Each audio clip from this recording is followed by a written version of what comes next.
What a time to be alive, the age of information. So many people questioning creation. Come, take a seat or step outside to have a conversation. Let's listen, observe, and respond with compassion and truth. We're back. Another episode of the Fearless Shepherds podcast. This is episode number 14. I'm joined again by Garrett Plekenpol. Garrett, absolute pleasure to see you. You walked into the house today, and I was blessed enough to have seen you a week ago. Welcome home. For those that don't know, Garrett is living in the mountains of Denver, Colorado currently, working with IBM, fresh out of LMU, and had you on the pod last time. We were talking a lot about a lot of things, but I got to know you a little deeper, and I had a lot of people reach out to me talking about how you have a voice of calm, peace, and also this inner child, like this playful, jubilant child, and that, like, I think embodies you, is this calm, cool being that has this inner child that is so free, and you tap into it so well. But yeah, I just wanted to catch up and talk about a lot of things that we've been talking about off the mics, and of course press and record and being able to share a lot of what's on our heart space and a lot of the spirit that is moving through you and I. But before we jump in, if I can, I'm going to pray real quick. God, we welcome you into this space, and we are so grateful for the voice that you gave us, for this friendship that you've given us, and for the opportunity to feel your presence, to feel your spirit that you gifted to us. And I pray that this conversation is filled and fueled by your spirit, and that we are able to get to know each other deeper, share with each other openly, and inspire anyone who's listening to really feel that same spirit and to be guided by it. And Garrett, if you want to add anything, please do. Yeah, for anyone that's listening right now, just calling in your higher guides, spirits, and angels. Anyone that's invested in your highest evolution and your love and your light, calling them in to be present, to let these words land where they are supposed to, so that you can walk away from this feeling more full, more sure, and more in love. And in Jesus' name we pray, amen. Amen. So the last time we spoke, you were on a journey to deepen faith. And I think from what we've spoken of off camera, you have gotten to know who Christ was a bit deeper. And this coming to Christ, I'd love to hear a bit more, because I've shared on the pod my own coming to Christ and kind of understanding deeper who he was and why he was, and this embodiment of his spirit within us. If you just want to chat a little bit about what that experience has been like for you since the last time we spoke. I was born knowing, and my life circumstances, adversity, illness as a kid, raised so much resentment for God that I ran as far and as fast as I could to find any other solution to the hole in my heart that only our Lord can fill.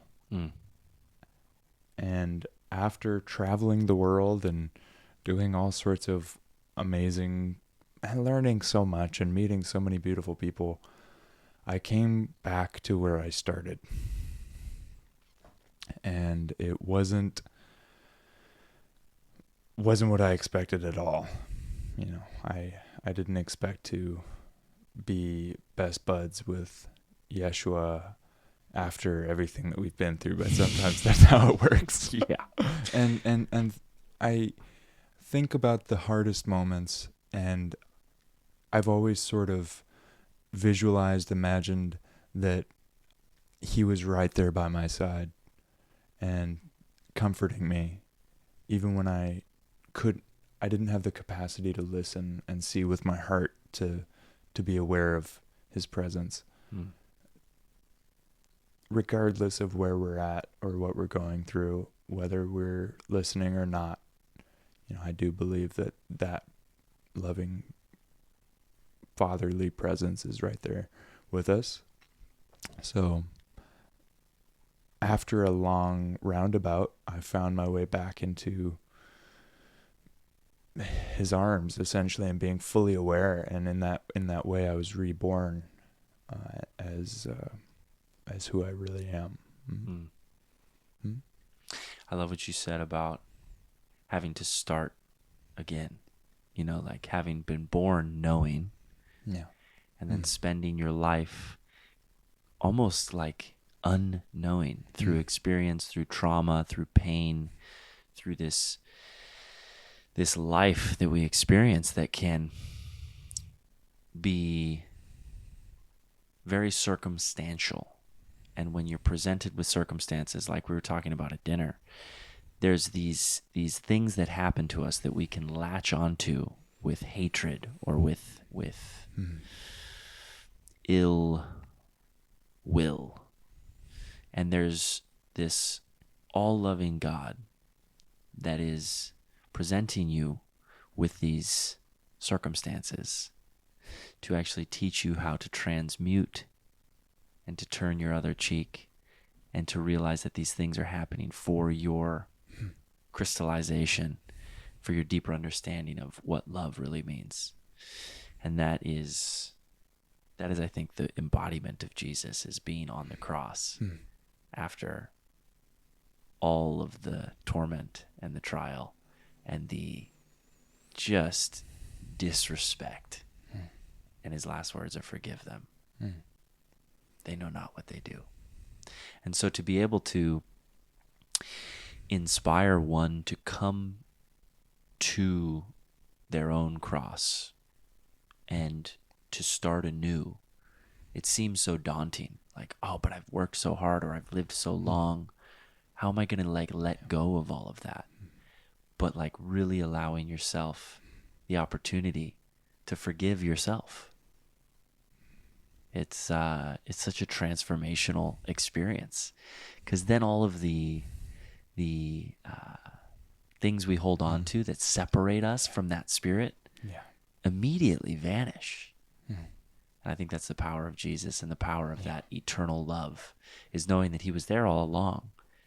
He was guiding you through it, whether you were aware of it or not. But once you become aware of it, a lot of those thorns, that spear in your side, they're not anything that's going to stop your spirit from continuously overpouring and fueling your mind and your body, which we'll get to a little later in the talk of the mind, the body, and the spirit, and the importance of them all. But I think the one that may be of the most importance. But yeah, it's incredible to know Jesus and to dive deeper into who he was. And this kind of segues to a show that you and I have been very touched by in The Chosen. The last time we spoke on the pod, we were talking a little bit about what that show did for me, and having met the actor who played Jesus, and talked about the aspect of it being a crowd-funded show, and to see that they're on season 3, and to see the impact they're making on a global scale of this spiritual movement, and this realization and a better understanding of who Jesus was. What was that show like for you, and what has it done for you as a believer? Well, last time we talked, I was filling that hole with whatever I could, but I was specifically in a relationship. And when I started watching that show, the first episode, the first time we meet Jesus, I felt love like I wasn't getting from anywhere else in my life. It's potent. I cried, and I got out of that relationship, and I was like, I gotta seek this out. Yeah. What is this? Yeah. Because so powerful. It floored me. Yeah. And it's that running from the knowing, when we're unconscious of it, we latch on to like toxic relationships, or we latch on to substance, or those superficial hits of excitement or pleasure that give us this superficial, very skin deep feeling of love. But like you were saying, there's this hole that cannot be filled by anything but true love, true unconditional love. And that's incredible. In the first episode, you were able to feel that, because I felt it as well. Big shout out to the whole team. Yeah. What they've been able to create. Yeah, I'm decked out. I've got my Chosen hoodie on. I've got even Chosen socks on. Let's go. You are chosen. Hey, listen, Chosen folks, if you made underwear, I'd be wearing it. Yeah, I remember that moment of meeting. I don't remember the actor's name, but Jonathan Rumi. Big shout out. Just the presence, and also the story he shared of the magnitude of taking that role on. And I believe his name is Jim Caviezel, man who played Christ in The Passion. I mean, can't even begin to imagine what the day in and day out must have been like for Jesus, especially in the times of the crucifixion. But to embody perfection is one that some humans think they do, but to actually embody that and to portray a character as well as he did, as both of those actors did, it's really a very beautiful representation of the way, as Jesus told his disciples and lived, that we have this opportunity and this almost this duty to do as he did, and to aim for this mark of perfection. And then that leads into a topic of whether or not, with this Christ consciousness that is awakening around the world within all of us, the perfectionism that I think plagues humanity, what are ways for believers and non-believers to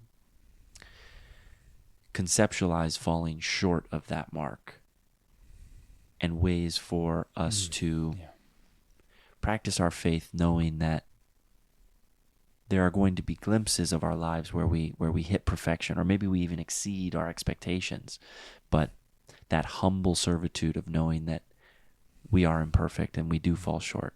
Or is this something that you think we can attain, this Christ consciousness where we are on a similar level to some of these stories of Christ being a perfect embodiment of the human experience? Well, first I'd like to say that heaven is perfect. And I do believe that heaven is a place in our own soul. And so perfection exists within all of us, but it takes tapping into that space within ourselves that is beyond our earthly identities. And that is through Christ. We come to know who we really are. We are born again through Christ. Yep. And we come to know that place in us that is eternal. That is what he offers us, eternal life. So in coming to know that place, we come to know those perfect qualities that we see in our lives every now and again. When we're able to love through hatred, or forgive through tragedy, and heal other people, and do all the things that are like storybook, it's all within our reach. But Garrett can only do so much by himself. But through Christ, we can do all things. Ooh. Yeah? That's so powerful. That perfection and that heaven lies within us. And the aspect of Christ's life being this representation of who we are. Like who God created us to be. And going all the way back to Genesis, of like God's intention with creating humans. And the creation of this beautiful world that we're in. Of like we're in Eden. We're in heaven. and the fog that takes so many souls from this knowing to this unknowing, which leads towards this fear concept and this crippling of your spirit. And I think as we look into the world and we see the polarities, I think something you and I have talked about so much is when you focus inwardly on healing, when you focus inwardly on knowing, life begins to present you with this heaven and with this consciousness that is of God. And then outwardly projecting this without a savior complex or a need to point people in the right direction, just by being and existing at that frequency, you're able to spark a light within others. And that is our mission as awakened and newly born, is that everyone has the opportunity. And for different people, it takes a different word, action, or gesture. But it's not so much about how many people you're able to affect. It's that one person, which leads to the last time that I saw you last week, or January 1st, we went to a church service. Big shout out to the Way Church in Vancouver and their visiting pastor. Yes. They were over at Vintage in Santa Monica, and he was talking on a message of discipleship.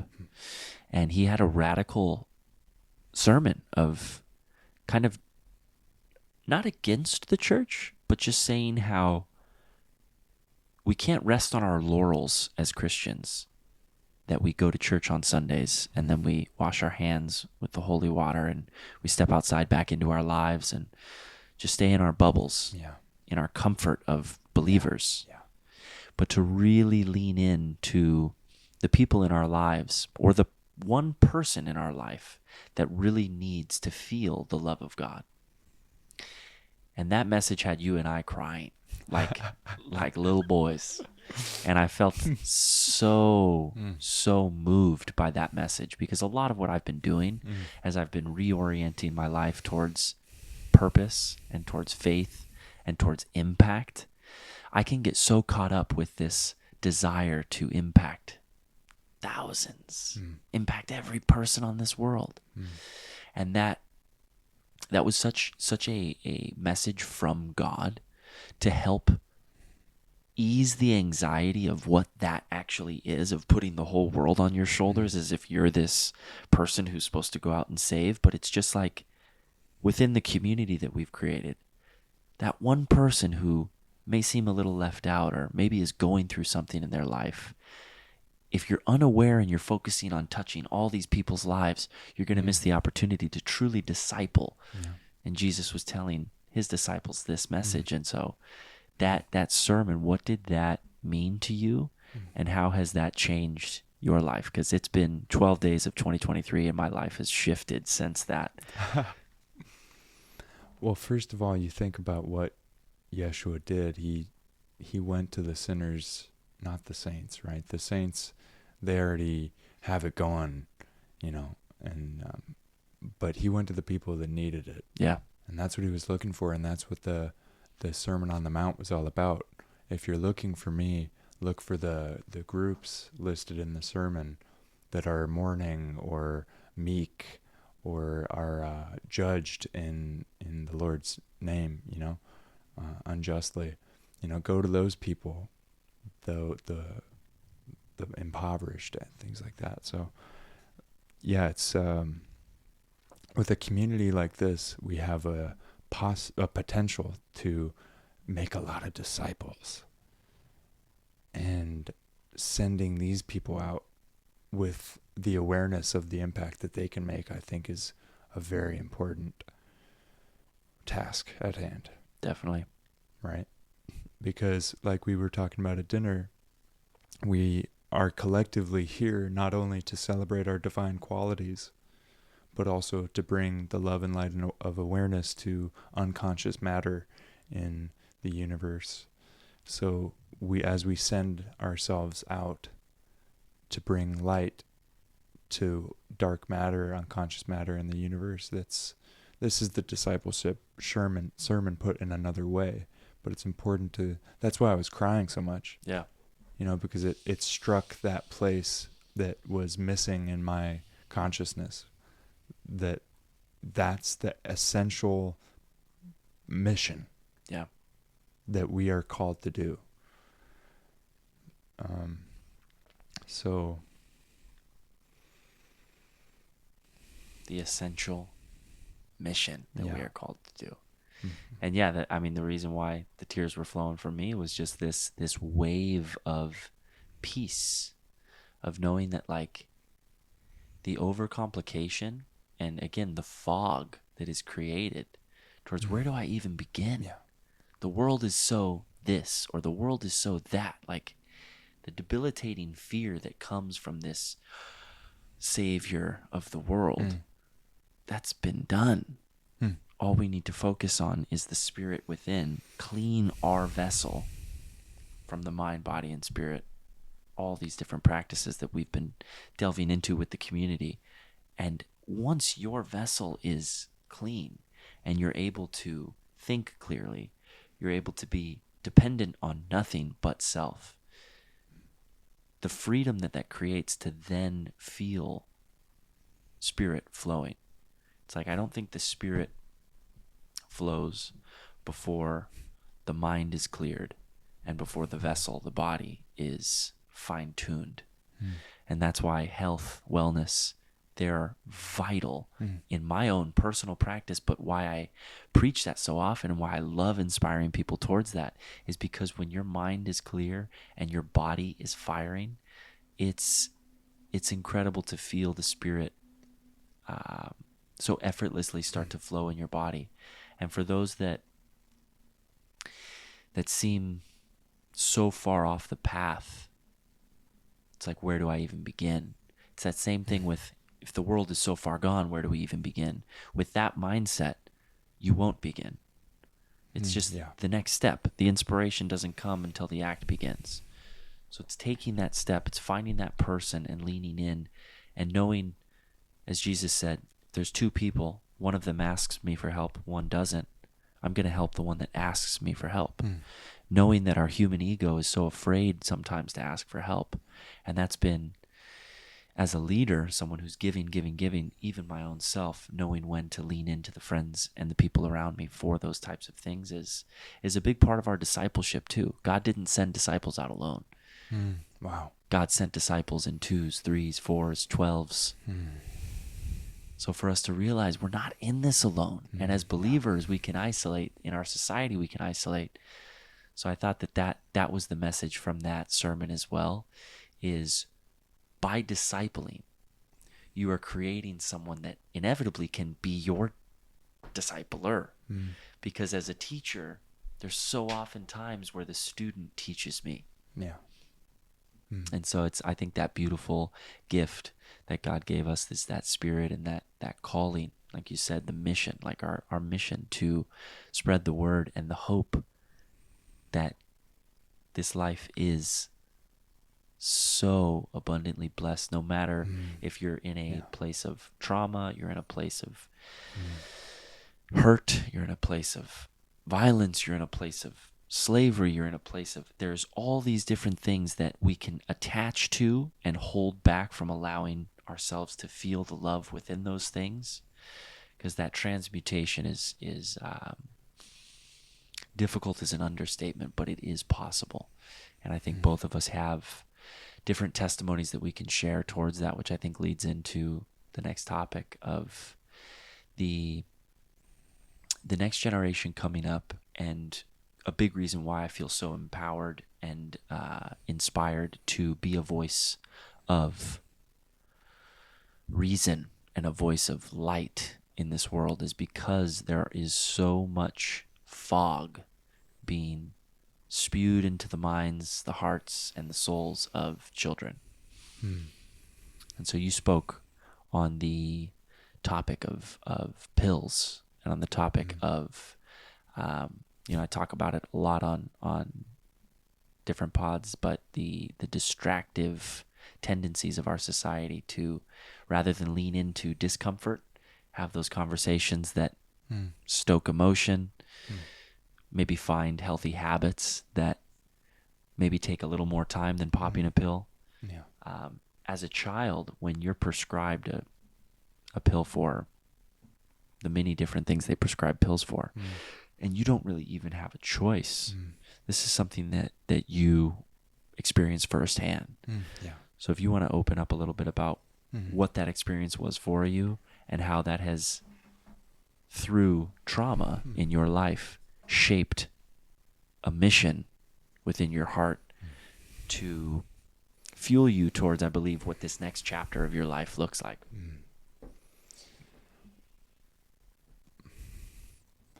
For starters, just an image of, have you ever seen somebody heal?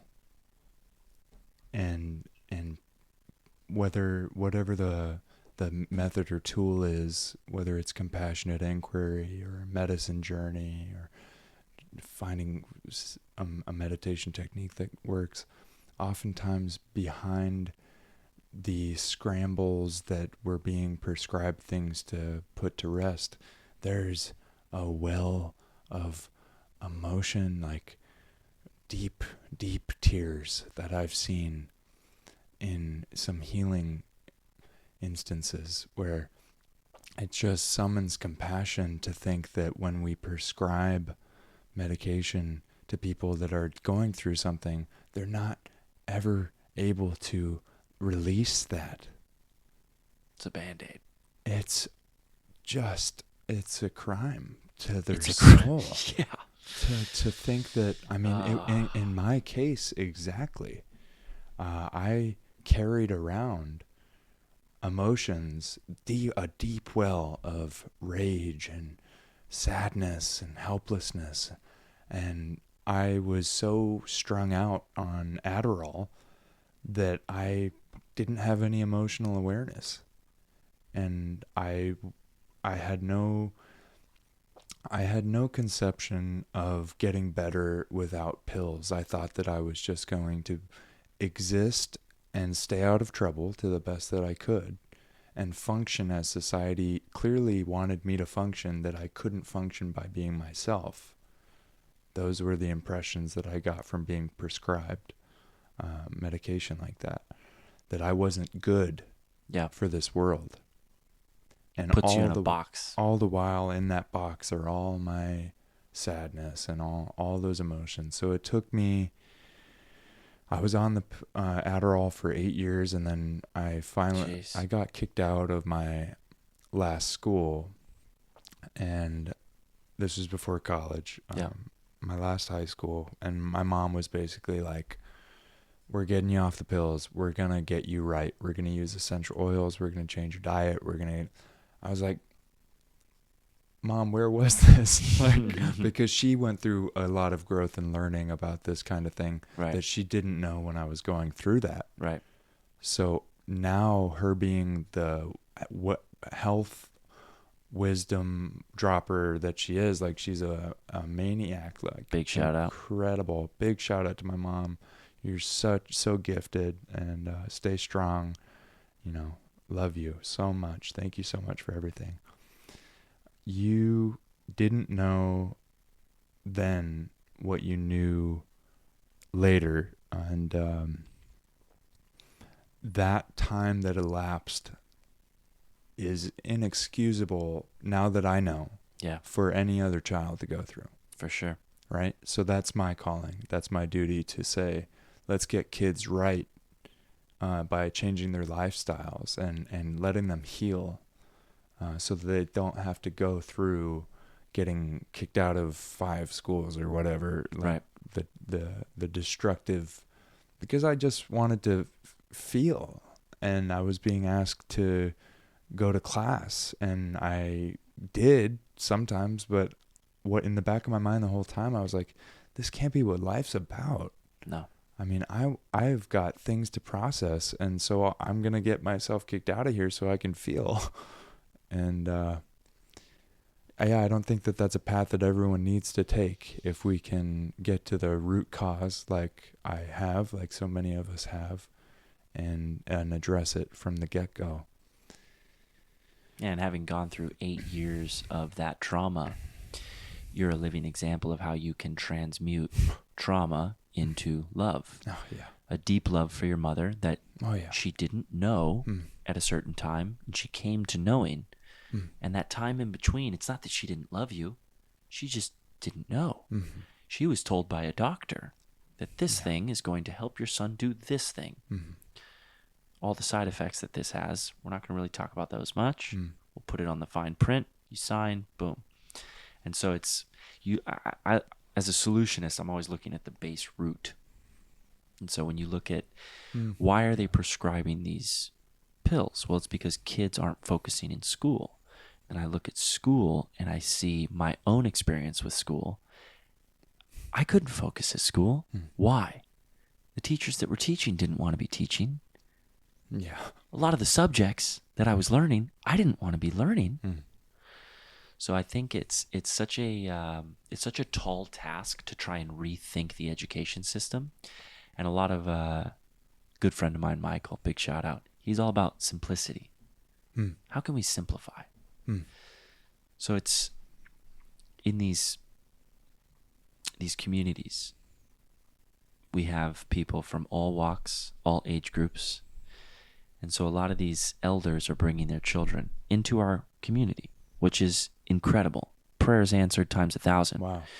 Because a lot of what we're trying to do is inspire people to feel like they're a part of a family, so that they feel inspired to bring their family into these environments where we're dancing, we're working out, we're hopping into a cold plunge, we're eating dinner. We're not escaping, we're connecting. So school can be this thing. So many of the parents that come in here and see these ways that we're inspiring people to do what they love doing. If you put money aside and stop focusing on a dollar amount, and you dive deeper into what gifts did God give me?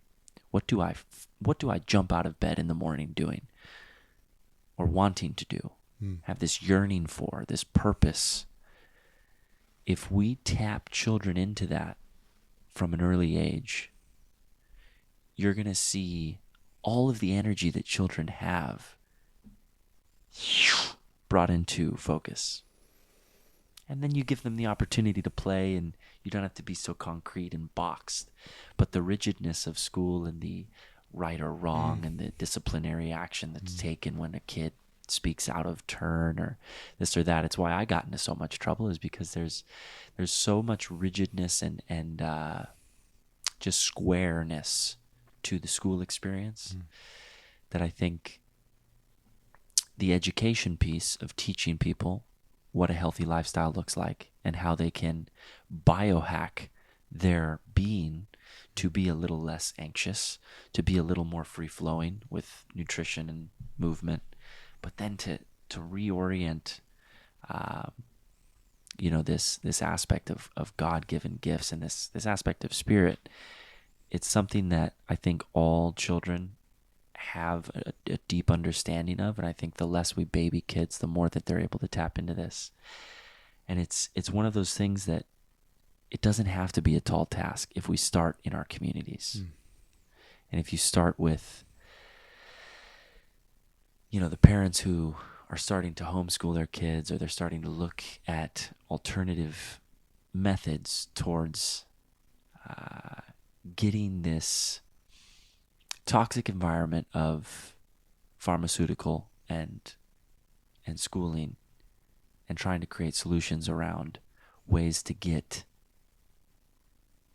actionable items towards the saving of those 8 years that you went through.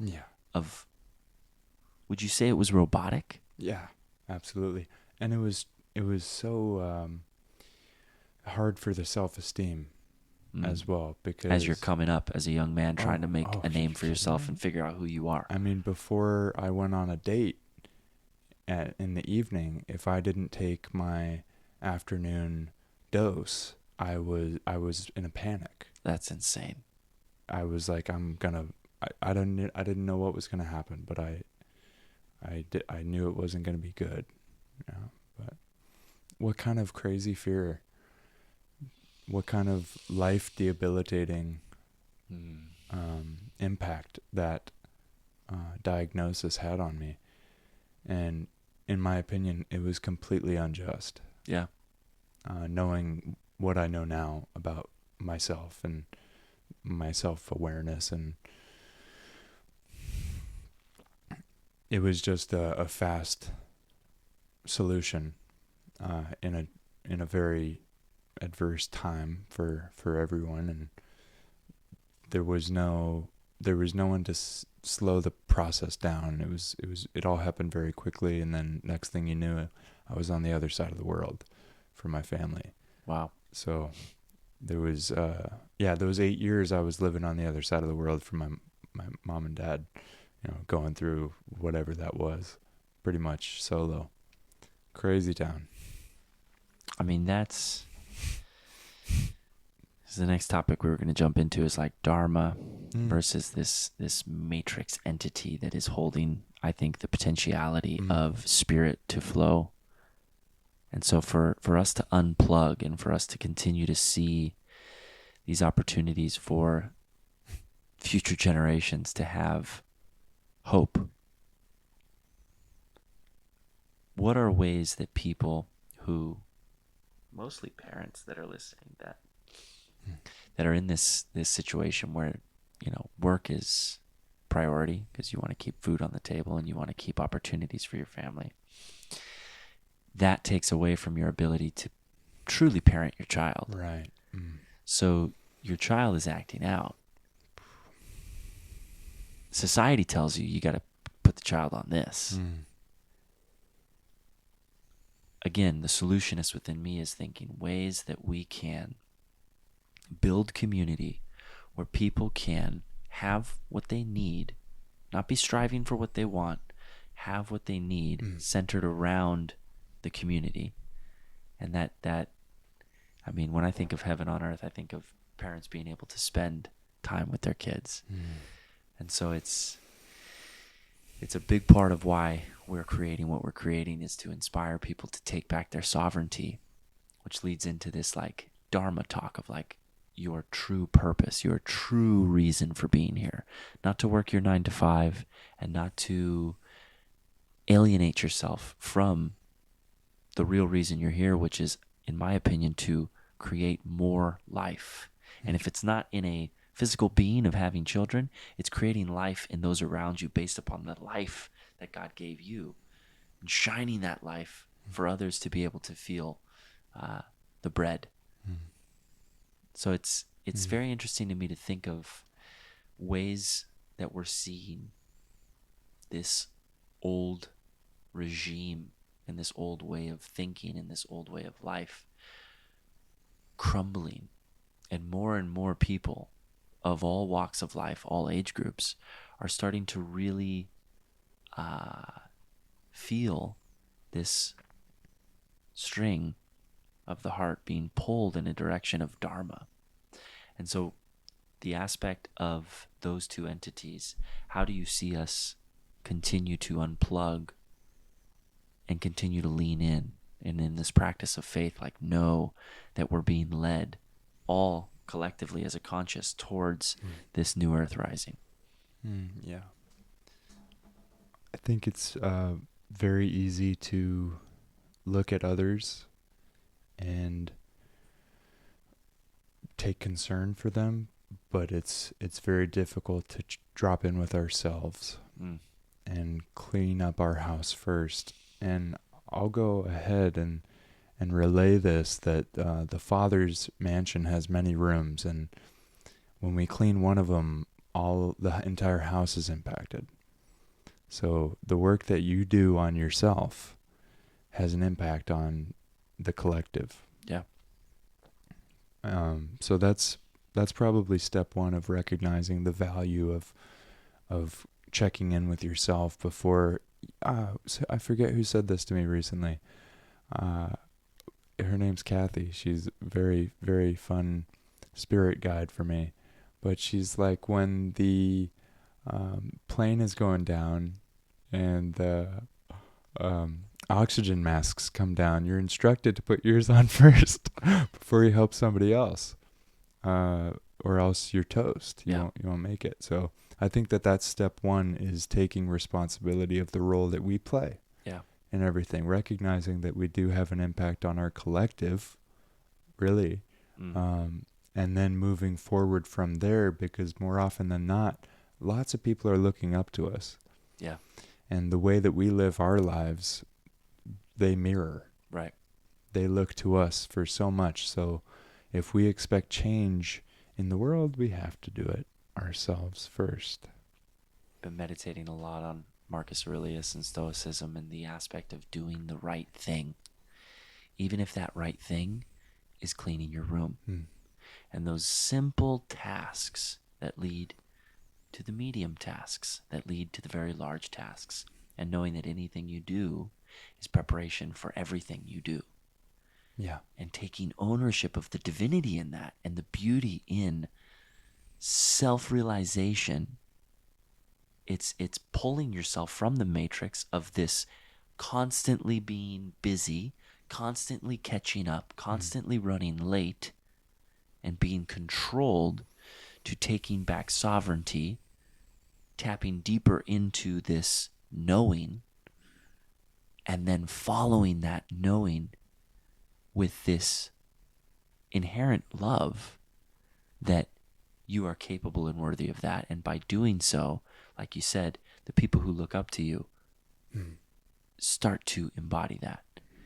And that just, kind of just circles the conversation of the new earth and of these communities rising and people rallying around children and really, really starting to find ways to lean in and trust that what their gift is, they're capable of pursuing.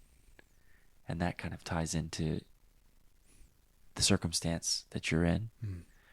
Last time we spoke, you're off to Denver. You're taking on a job that, you come from someone who worked in this job prior to you.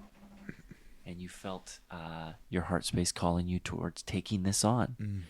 And through that experience, the heart space has told you maybe something a little more in alignment with your Dharma. I'd love to hear about what that experience has been like for you. Well, it's amazing, Kyle. The insight is fresh. I'll do my best to relay it. Yeah. And whatever you're comfortable sharing. Oh, I'm happy. Open book. So I've come to understand that recently that we invite experiences into our lives so that we can heal. And so any experience in our life that feels out of harmony comes from an impression that was made on our psyche when we were newborns or infants, where we were punished for being ourselves or told that the world was this way or that way. And everything that we've ever been told is outside of the truth of who we really are. So in that way, it's false.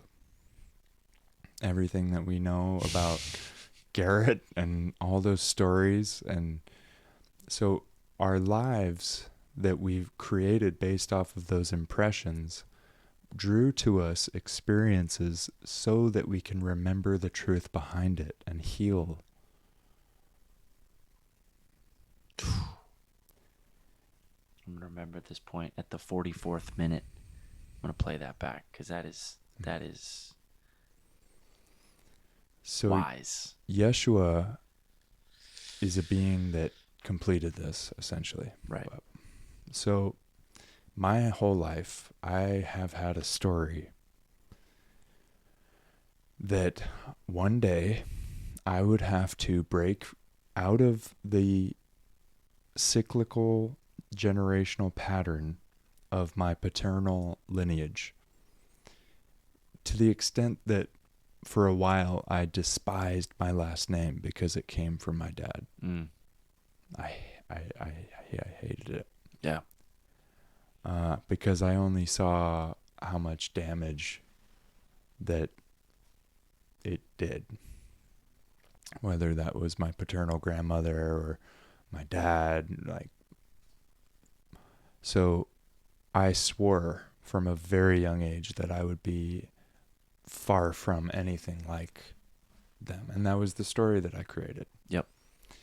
And so I had this idea in my mind that one day I would make this huge departure from my dad's side of the family. And it would be, in my mind, it was, I hadn't healed that part of me that didn't understand as a kid.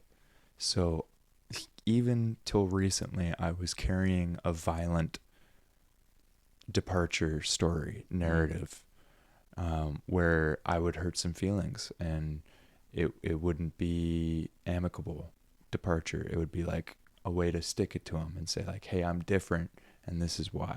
Yep. Right. So if you can believe it or not, that story led me to getting the job at IBM so that I could quit.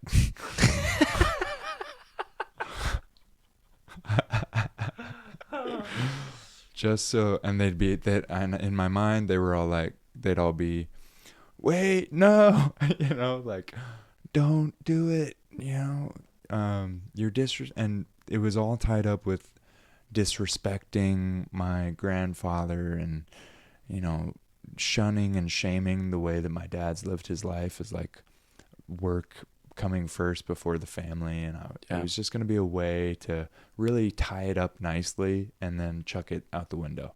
Right. So becoming aware of that story and finding a way to heal that part of me that was a kid that didn't understand that my dad and all beings are infinite beings and much more than the worst things that they've ever done. That's a hard fact, isn't it? Yeah. It's a hard one to swallow, I mean. Both. Yeah, follow it. So forgiving led to the realization that whatever emancipation or breaking away that I had planned was it needed to come from love. That is the only way that I would ever truly be free from whatever was haunting me or whatever storyline was dictating my life. Yeah. The only way that I could really be free from it was to forgive it and to love it. And this is of this week that I'm learning all this stuff, man. Like I'm going to my paternal grandmother's funeral service on Sunday. And initially I was Bless her soul. This lady basically caused more harm than good in my family. At least that's the story that I was telling myself. And when I healed and I talked about it, I realized that there's so much need for love in that, at that service. If it is as dark as I may have told myself, and I may show up and it might not be, and that might just be the crazy story I was telling myself. Right. But either way, showing up as love, as the way to break the cycle and emancipate myself, that is the reason that I'm experiencing what I'm experiencing, so that I can heal that impression, that early story that I told myself about why I needed to do this and that. It's all in the back burner now. It's the courage to take the red pill too. It's the courage to wholeheartedly double down and believe that you are capable and worthy of following your dharma rather than plugging into the matrix and being another cycle of what has been passed down to you.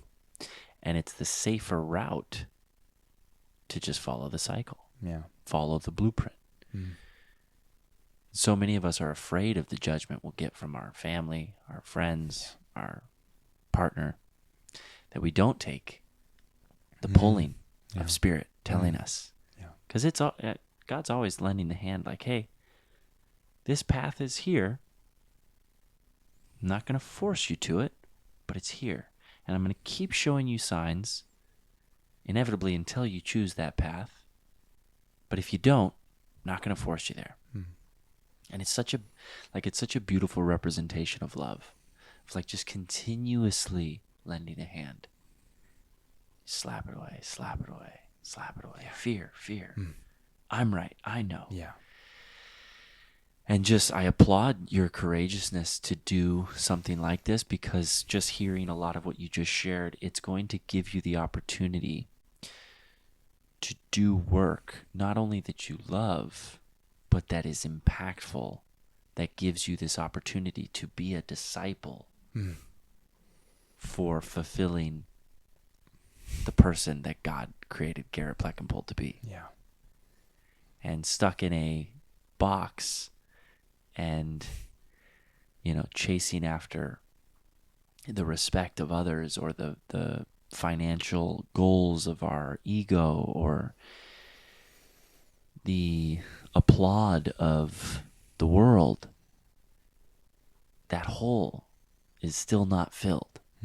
And people can spend their whole lives doing those latter things and get to their deathbed and realize that their purpose wasn't even close to scratched. Yeah. And that's, I think, one of those things where we see cycles repeat in family lineage. Whereas if you weren't able to come through your own ego, and ego translating to edging God out, just, I know what's best. Or just having the fear passed down for so long, like, again, applauding the courage to trust your intuition and to trust the next step. I think it's going to be big on my prayers, is that you're able to go through this process in a graceful and loving way, because you're someone that has such a caring heart. And I think you're doing this because you care wholeheartedly about your future and about the impact that you can have for yourself, because you're not somebody who can half-ass anything. So to be 1 foot in, 1 foot out doesn't seem like your cup of tea.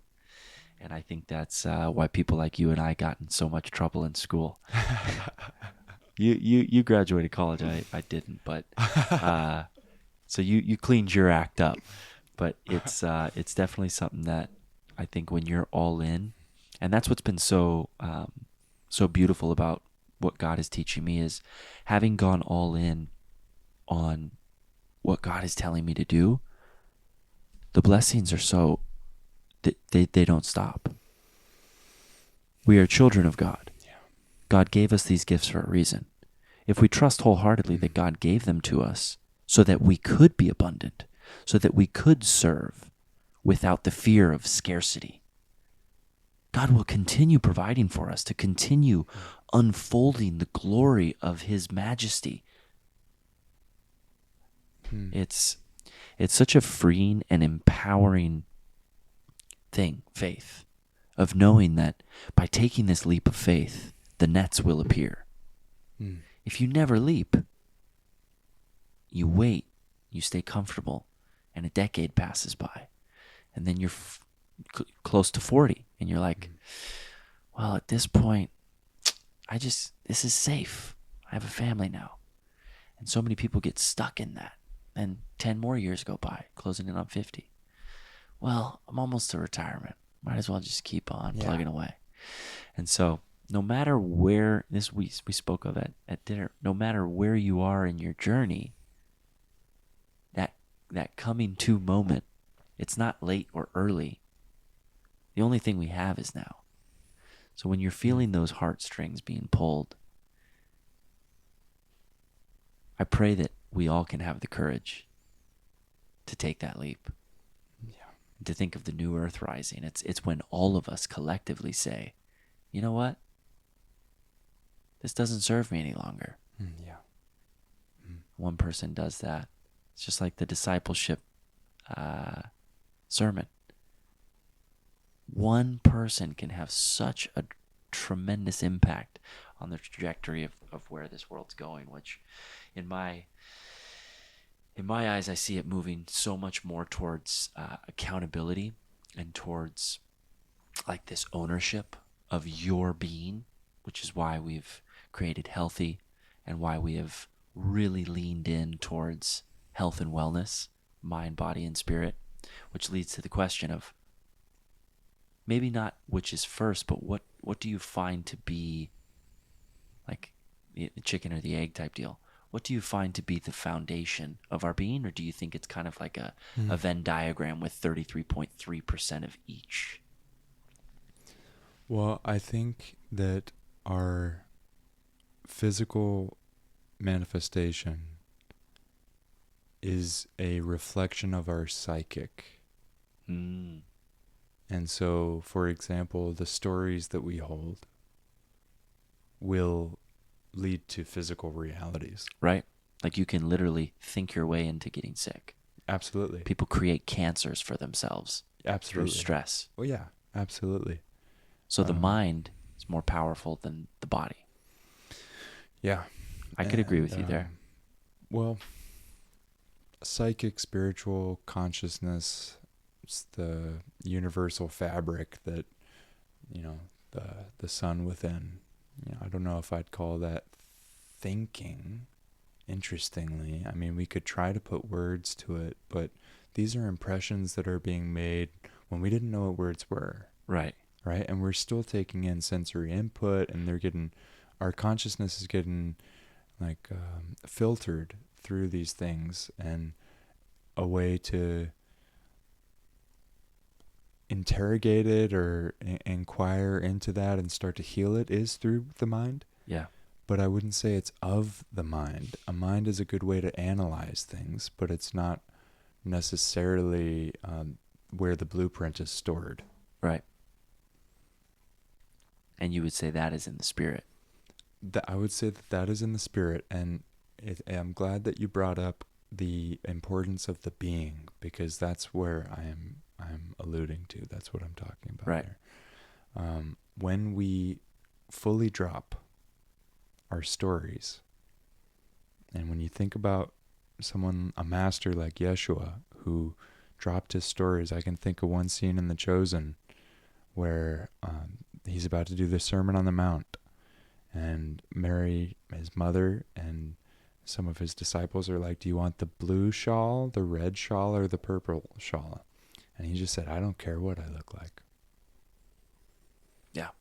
So there's a point when we drop all of our stories and remember who we really are, that the only purpose and the only thing to really think about is to be the love and light of Christ.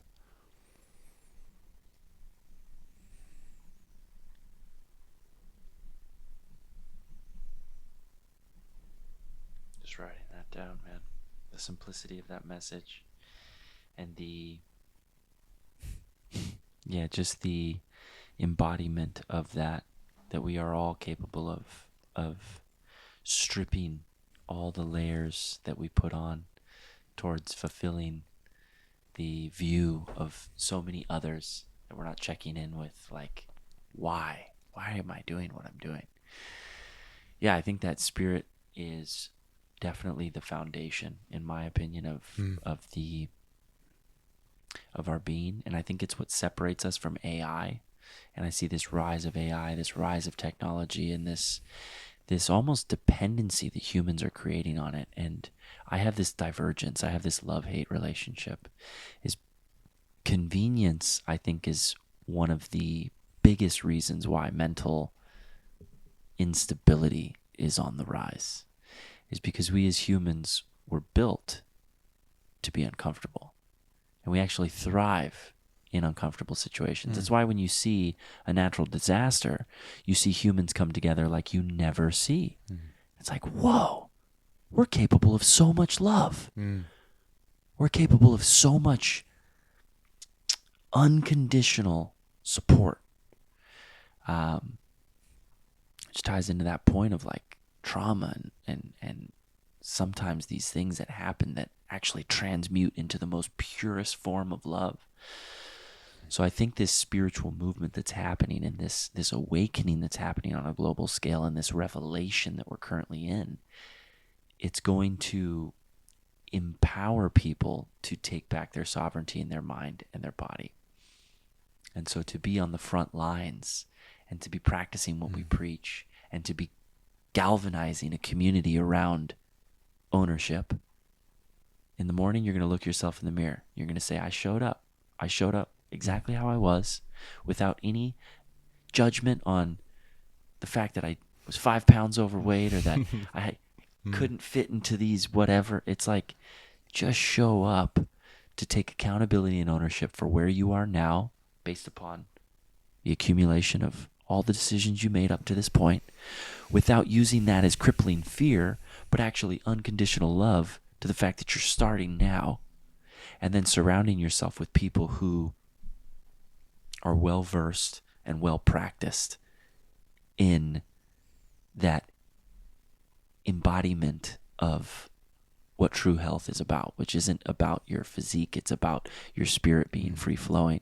And I think that's what will really rise this new earth, is this culture of competition going more towards a culture of emulation, of seeing greatness in others and realizing that that greatness is the same as it is within you, and not needing to compare my greatness to your greatness, because those things are different, just like our fingerprints are different. And when we can really rally around people who are accountable, because if you're in and out when it's convenient, there will be no change. And so I'm really excited to see over these next few months the impact that you're able to continue making in the space that you're in, and the possibility of you being able to come a bit closer to the community that's happening here. And for all the people around the world that are near people like yourself, people like myself, that are spiritually tapping in, I just pray that they're able to open their ears, which in turn will open their heart to finding the love within themselves, to forgive their past self for not being whatever the expectation was that they were supposed to be, and starting now. If we all open our ears to have these types of conversations, the Spirit's just going to start pouring into our hearts, which when we set our headphones down, we go to sleep, and we wake up tomorrow, these types of conversations are what water the seeds of our spirit to be able to then manifest in the way that we treat ourselves, the way that we say, you know what, I'm tired this morning, but I'm going to show up, not only for myself, but first and foremost for myself. And just separating that selfishness that I think a lot of people in the health and wellness field have, of like, I want to look good, I want to do this for me, and realizing that by doing it for you, you're taking on the strength to be able to do it for others. It's it's a blessing to see the community and to see the just the shepherds that God has brought into my life, like yourself, and with your own experience of some of the healthy mornings and some of the things that we're doing here. What would you say is something that has really struck you and that you've been able to implement into your own life? Well, I've implemented the entire routine my whole life. I've got, I don't think this is part of it, but it's something that Mike does. Journals when he wakes up. Yeah. Plays music. Big shout out, Mike. Mikey boy, the architect. I start my journaling off every morning saying, day 8. Thanks, Mike. Journaling's powerful though, man. That The Artist's Way by Julia Cameron talks a lot about the brain drain in the morning, of the morning pages. go into it with no expectation, just put pen to paper. Mm. And that's what I've been doing with this meditation challenge since January 1. You just bring a journal with you. And if you get one word down, maybe that's your intention for the day. If you get a full page, you just put all of this stuff from your mind into actuality. And then you can start to discern through that if you choose, or flip to the next page and don't even worry about it. Because all of those thoughts, once they exit your mind, it's almost like the decluttering. It's like cleaning the room. Yeah, the morning is such a sacred time. Speaking of Mike, I was talking to him and thinking about which routines to integrate into my life, which ones do I want to keep with me and which ones don't I. When you start getting into your being, it can be hard to make decisions when there isn't any more stories to follow. Mm-hmm. So that can be kind of crippling until you start to listen to spirit. Mm-hmm. And I was talking to Mike about what it means to be a man of principle versus a man of spirit, essentially. Right.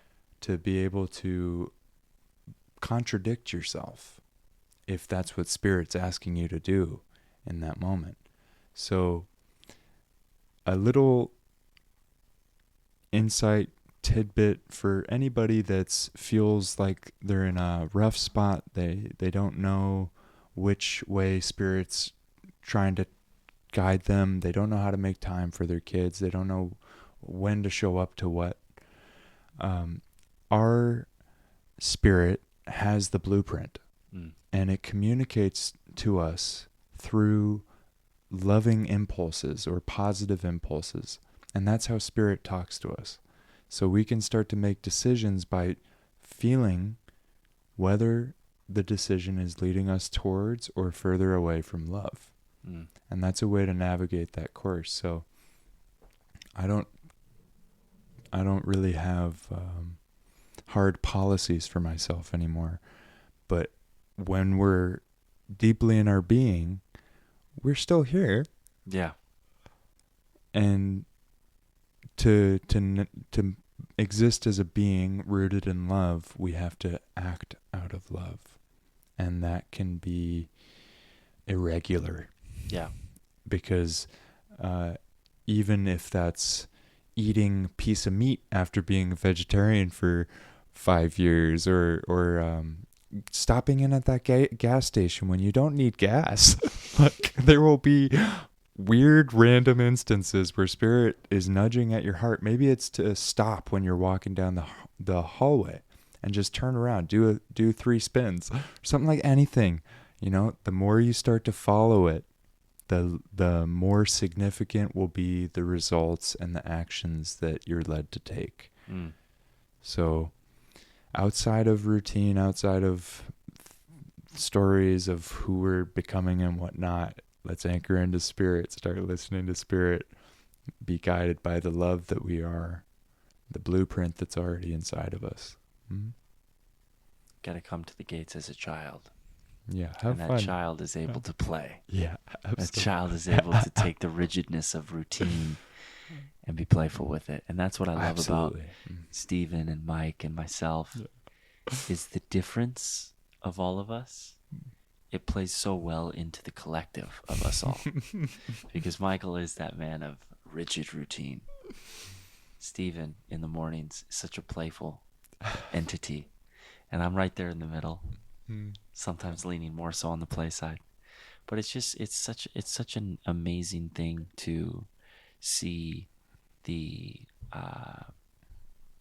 actualization of prayer, and how you said these positive impulses, like we were speaking of earlier. God always lending a hand, but isn't going to grab you by the shoulder and say, "No, come this way." But these little impulses. These little moments in prayer when you just sit in stillness after casting out all of your desires. And then you just sit. No expectation. Just this yearning. In yoga, I believe Ishvara Praditana is the zeal for God, the zeal for yoga. this zeal, this like yearning to know. We all want to know God. We all want to know our Dharma. Where am I supposed to be going? It's not going to come if we keep just shouting at God, I want to know, I want to know, I want to know. It comes when we're able to be still and we're able to invite that play in. We're able to let go of our rigidness. And so I think it's beautiful to have these conversations because it reminds me so much of why this all came to me in the first place, which was to deepen my own faith and to create a hopefulness towards the future. It's conversations like these that just inspire me so much to lean into the friends that I have and to continue to be a disciple to the next moment. To not be in this expectation realm of rigid numbers and how I need to go save the world, but how I need to embody God's light. I need to pray, not by talking, but by listening. Deepening that relationship so that I can internalize and deepen the relationship with myself. Which you spoke of so eloquently of like being able to forgive and being able to transmute some of the hatred that we have for ourselves into love. Which is, I mean, Jesus' life. There's so much untold, and that's a whole nother podcast talking about the life of Jesus prior to his discipleship. But it's that moment of Christ consciousness that we all can tap into of a true unconditional love for every aspect of yourself. And when that can't be faked, that's something that just is. People feel that. And you're able to impact them at a level that Jesus was able to impact people. You're able to heal people in the way. And so, man, seeing the chosen on your shirt, you are one of the chosen. And for anyone listening, so are you.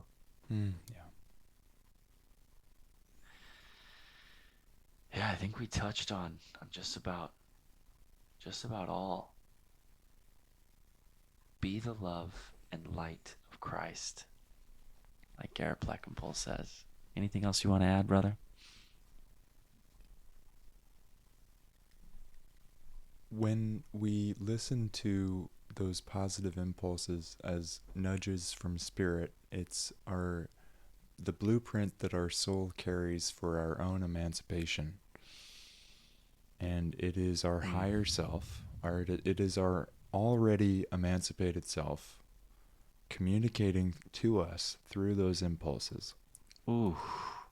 Leading us to the kingdom of heaven. So that to do thy Father's will is to do the will of thy spirit, and to follow those impulses is to usher in the kingdom of heaven for yourself and for the world.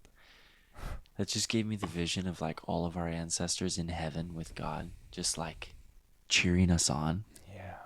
Like, we're giving you these positive impulses because we want you to usher in the kingdom. Yeah, that's what it is. And that we're always provided for. And think about how Yeshua taught us to pray. Yeah.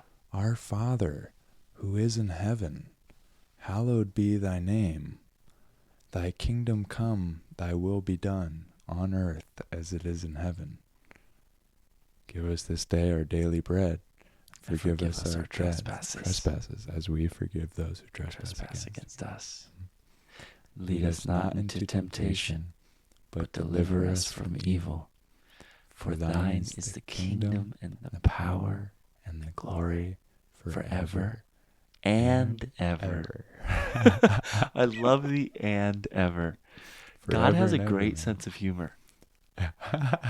Forever. I just want you guys to know, and ever. That's can't think of a better like little joke there at the end. Like, hey guys, Eternity is in you right now. My little sister Kaylin cracks me up. Shout out adoption. Yeah. There are a lot of kids out there that Could really use a family. oh yeah, and Man.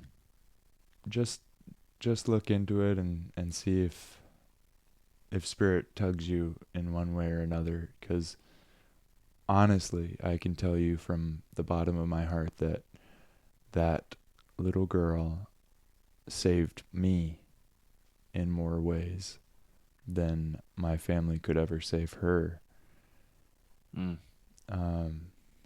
But she cracks me up because she'd say something like God would say. I don't know if it's what God would say, but she said, "I've never been to Starbucks in a long time." Or I would never do that now. It's like, okay, Yeah. you're defeating your own purpose.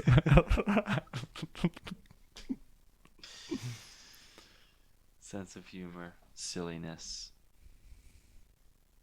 and also the ebb and flow, the accountability, the ownership. It's the beauty of growing up, right? Is the inner child will never leave. That's really who we are forever. But we get all this experience and this continuation of the discernment, because kids have discernment for the most part, but they don't have the experience. So it's really amazing as these young men, as I approach 30. How old are you now? I'm about to turn 25, 2 days after you turn 30, dude. Let's go, Capricorn Nation.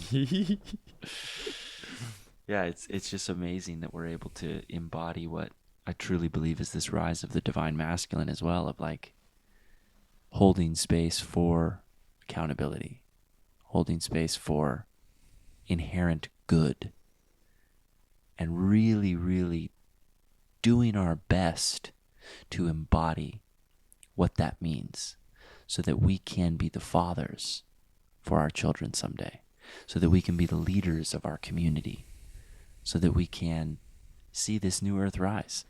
I think it's a tall task, but God gives strongest warriors the tallest tasks. And we're set out for our destiny, our fate. I truly believe our generation will see the dam break, the walls fall down, and these entities of fear and these mindsets of scarcity really come crashing down, and for us to see kingdom come. God bless you, Garrett. God bless you. Always a pleasure. And all the conversations we have are pod worthy, but an hour and 17 minutes fly by. Hey, 117, bro. Come on. That's my birthday. 4 days. Let's have some fun. Let's go, man. Kid couldn't have timed it any better. Happy birthday, man. Thank you, brother. What the heck? Big 3-0. That's fantastic. And it's funny. This is the fourth decade. Because, it's like the 19th century was really like the 1800s. I'm turning 30, but that's my fourth decade, because 0 to 10 was decade 1. 10 to 20. That's incredible, man. I'm an old geezer. I'm just in my second decade. You're only in your second. I'm in my third. No, you're in your third. I was like, oh, jeez, Louise, man. Well, blessings, brother. I look forward to just the continued brotherhood, and just to continue to see you step into who God created you to be. Because I see us discipling and really, that one person. And that's on the conservative side. But I really look forward to seeing the impact that we have for each other, the impact that we have for our friends, our community, and the impact we have on the world, brother. Let's take it one brick at a time and build that temple. I honor you so much, man. Episode 14 of the Fearless Shepherds podcast comes to a close. Wishing you all a blessed 2023. I invite you to just close your eyes. Instead of casting your wants and desires out to God, just sit in gratitude. That your ears help you to hear, that your eyes help you to see, that you're able to notice your heartbeat, that you have a roof over your head.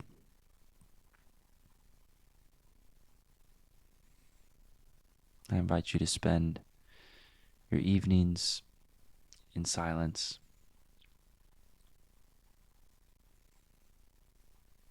I invite you to spend your mornings in silence before we get into the busyness of our to-dos and our desires and the things of the world, that we start and end our day with Spirit. We start and end our day listening. That we're able to follow those positive impulses. That we're able to hear the voice of Spirit within us that's always there, but waiting for us to listen. God, we love you. We're so grateful for your constant reassurance, this hopefulness, this light, this armor that cannot be broken. I pray for every soul on this planet to feel that armor that they have, that you gifted to them, and that we're able to take ownership towards the vital role that we play in bringing your kingdom to this earth. I look forward to the next episode. I look forward to seeing my brother Garrett Plekenpol again very soon. God bless. God bless him. It's amazing how quickly conversation goes when you're speaking about life and God. A lot of these questions that can spark fear, spark judgment. That's what this podcast is all about. And really, that's what life is all about, is to step into faith with a yearning for knowledge. So if you want to learn more, if you want to donate to the cause, my name is Kyle Cassidy. I am the founder of the Fearless Shepherds, and I cannot do this alone. So I would love to hear from you more. You can follow our movement on Instagram or TikTok at Fearless Shepherds. My personal account, Kyle Cassidy Fitness on Instagram, or shoot me an email, spiritmovement3@gmail.com. And I look forward to hearing from you. God bless.